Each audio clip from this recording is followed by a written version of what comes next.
जोहार नमस्कार, आप देख रहे हैं झारखंड न्यूज़ 9 और हम कोल्हान के आज हरिकुटु क्षेत्र में आए हैं और कल एक वारदात हुआ था जो आपका तांबो चौक में यहाँ के स्थानीय लोगों ने धरना प्रदर्शन किया था और धरना प्रदर्शन शांतिपूर्वक ढंग से हो रहा था।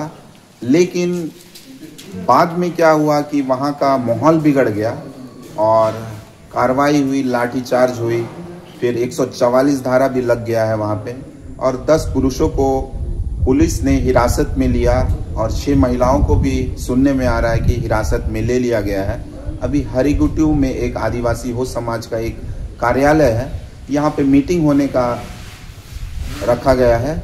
अभी हमारे बीच में कल की जो वारदात हुआ था उसके बीच में जो लोग थे आज हमारे बीच में आइए उनसे रूबरू होते हैं, जानकारी अधिक से अधिक लेते हैं। दादा सबों को सबसे पहले झारखंडी जोहार। झारखंड न्यूज़ में आप सबों का स्वागत है। कल का जो कार्रवाई हुआ था, धरना प्रदर्शन हुआ था, उसमें क्या हुआ था तो थोड़ा हमारे दर्शकों को विस्तार रूप से बताइएगा।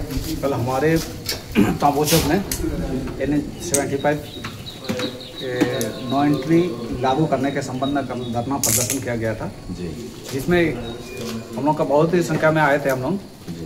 पुलिस अचानक 11 बजे रात में हम लोग का थोड़ा भीड़ कम होने की वजह से वो लोग लाठीचार्ज करना शुरू कर दिया है। हम लोग को इधर उधर करना शुरू किया है। तो हमारे बहुत सा ऐसा है कि मैंने चोट भी लगा है और कुछ महिलाओं को भी उठा के लेकर दिया है और पुरुष को भी। पुलिस का कहना है कि वो किसी के माध्यम से उनको पथराव किया गया है। इसमें सबसे पहले जो कार्रवाई हुई पुलिस की तरफ से ही हुई थी। उन्होंने सबसे पहले बैरिकेडिंग तोड़ा, रस्सी खोली गई और सबसे पहले जो हम लोग जिस अन्न को हम लोग लक्ष्मी माँ के समान समझते हैं, उन्होंने उस बर्तन को फेंक दिया, खाना बर्तन। उसके बाद जो महिलाएं वहाँ बैठी थी, महिलाओं को जबरदस्ती वहाँ मतलब पकड़ के वहाँ में वो लोग उठा रहे थे उसको। इतना कुछ होने के बावजूद भी जो हमारे वहाँ जितने भी वो शांतिपूर्ण जो आंदोलन कर रहे थे फिर भी वो चुप थे। लेकिन बात वहाँ तब जब बिगड़ी, जो पीछे से कुछ पुलिस वाले घुसे और उन्होंने फिर हाथ में वो डंडा लेकर वो लोग मारना शुरू कर दिए। तो फिर भी वो लोग इतना देर तक चुप थे। लेकिन उसके बाद जब यहाँ से कार्रवाई हुई तो फिर दोनों तरफ से फिर हो गया। तो वो यही कहना चाहते हैं कि हम लोग को शांतिपूर्ण ये आंदोलन करने का भी हक नहीं है क्या? हम लोग किस देश में रहते हैं? संविधान को यहाँ इतना पूजा जाता है लेकिन इसका क्या पालन नहीं करना है क्या? हम लोग यहाँ किस लिए चुनते हैं अपने विधायक को? बस 5 साल के लिए इंतजार करते हैं कि 5 साल रहेगा फिर 5 साल चुनना है, काम उसको कुछ नहीं करना है। आप लोग तो यहाँ के स्थानीय लोग हैं और आपके जो विधायक भी है और जो मंत्री भी बन चुके हैं, अभी मंत्री दौर में हैं और आप लोग डायरेक्ट उनसे रूबरू नहीं हुए, बातों को नहीं रखे, डायरेक्ट प्रदर्शन कर रहे हैं। सर हमारी मांग थी कि कल DC सर या तो मंत्री जी के माध्यम से हम लोग अपना जो ज्ञापन है उनको देंगे। लेकिन जहाँ तक है कि हम लोग की बात को पूरा नहीं किया गया। तो हम लोगों का जितने भी महिलाएं वहाँ शांतिपूर्ण जो तरीके से कर रही थी आंदोलन, तो उन्होंने साफ साफ शब्दों में बोला कि हम लोग देंगे तो यही दोनों को ही देंगे, अन्यथा नहीं। लेकिन हम लोगों की मांग को पूरा नहीं किया गया। ये लोग मौका ढूंढ रहे थे कि थोड़ा सा अंधेरा कब हो और लोग वहाँ से थोड़ा खाली हो जाए। जैसे ही थोड़ा सा खाली हुआ वो लोग देखे तो उन्होंने अपना फिर जब भी पता है उसी चीज़ को उन्होंने किया। दादा लेकिन जहाँ तक मेरी जानकारी है कि आप लोग बार बार मंत्री जी का आवाज़ को घेर रहे थे, उस विषय में बताइएगा। पहले भी शायद आंदोलन हुआ है आवाज़ घेरने वाला। नो एंट्री लागू रहेगा तो जैसे तो हम लोग का बच्चा लोग भी पढ़ता है, चाहे से स्कूल आना जाना करता है ना जी। तो नो एंट्री लागू हो जाएगा तो दिन में फ्री आना जाना करेगा। इसीलिए हम लोग नो एंट्री चाहते हैं। नो एंट्री लागू करेगा तो उससे कोई आपत्ति नहीं है। कितना समय में ये जो बड़ी गाड़ियाँ जो यहाँ से पार होती है, कितना समय में? 24 घंटा, 9 बजे भी निकलती है, 3 बजे भी निकलती है। पहले नो एंट्री होता था तो रात को ही चलते थे, 10 बजे के बाद ही चलते थे, 5 बजे सुबह 5 बजे बंद होता। और रोड में पूरा पार्किंग रहता है जी, पूरा गांव जी। ऐसा नहीं होना चाहिए ना। अगर उनका जितना भी अपना मैंने माल डुलाने का काम, जितना पार्किंग में जगह है उतना ही मंगाना चाहिए। वो अनलिमिटेड मंगाता है, उसके लिए हम लोगों का पूरा रोड में पूरा पार्किंग करवा देता है। वैसा नहीं होना चाहिए। अच्छा। उसी का कारण एक्सीडेंट बहुत ज़्यादा हो रहा है। जी।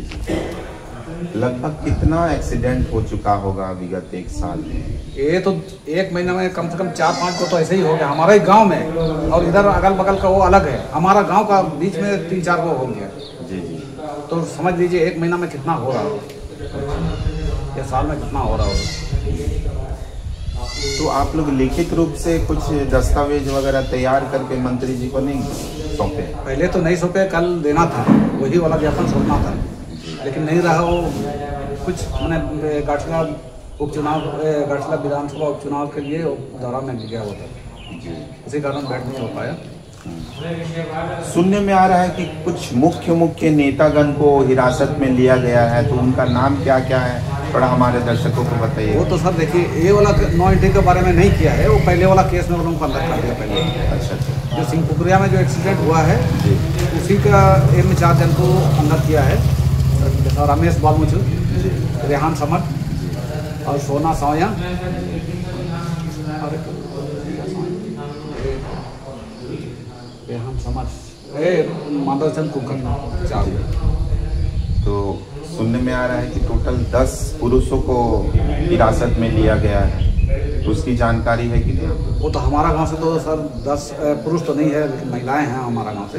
2 महिलाएं हैं हमारा गांव से, और अगल बगल से कम 15 को महिला यहाँ नहीं लेके डायरेक्ट पंडसली ओपी पहुँचाया गया रात में ही, और सुबह आज फिर मुफस्सिल थाना पहुँचाया गया।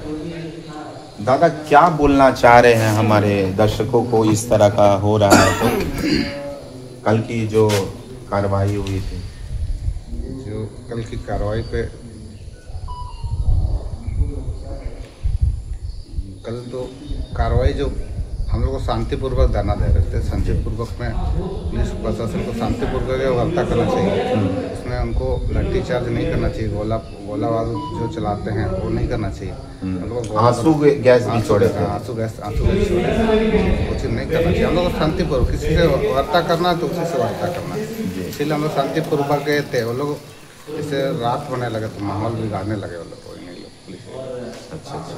इसी की वजह से हम लोग को महिलाएं तो कि उनको प्रदर्शन पे आगे बैठी हुई थी जी, तो उनको हटने में तो सब देर हुआ। उन लोग समझ रहे हैं जैसे नहीं होगा, लोग बैठी हुई है, बैठने के बाद वो लोग फिर शुरू किया, पुलिस प्रशासन ने पकड़ने, लड़का लोग को पकड़ने लगा, उसके बाद पूरा महिलाएं भी आ गई तो महिला को पकड़ के ले गए।